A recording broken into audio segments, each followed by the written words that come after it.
is the most viral video on the internet right now. It shows a Ukrainian refugee, Irina Zastruka, getting onto a bus after working her hourly job at a pizza shop in Charlotte, North Carolina. She sits down on the bus and swipes on her phone, not knowing that her life was about to end because of the monster behind her. His name is DeCarlos Brown Jr., and he stabs her in the throat from behind until she can't breathe anymore and dies. And then he wanders the bus with blood covering himself and those around him, and nobody does anything. And that's been the real problem here. And let me begin by saying DeCarlos Brown Jr. deserves the death penalty, obviously. He's an evil, sick, and demonic individual. But at least he's honest. What do I mean by that? DeCarlos Brown Jr. was arrested 14 different times, sometimes for violence, sometimes for assault, sometimes for battery, oftentimes with a deadly weapon.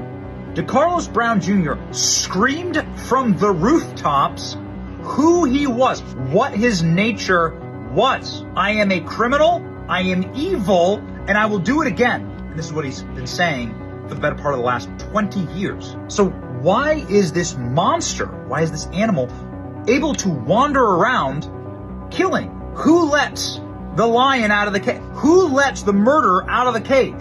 Well, it's these judges. Here's a judge. Teresa Stokes. Meet Teresa Stokes. She let DeCarlos Brown Jr. walk free, no cash bail, after his 14th arrest, even after his own lawyer, his public defender, says that he's suffering from suicidal ideation and schizophrenia. That doesn't seem like the kind of person you want wandering around your neighborhood, does it? Teresa Stokes.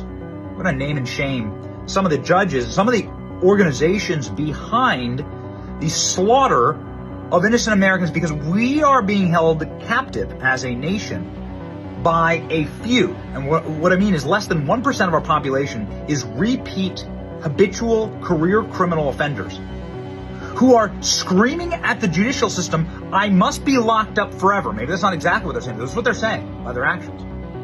And it's the judges, the woke, restorative justice judges, that continue to see the evil people as the victims.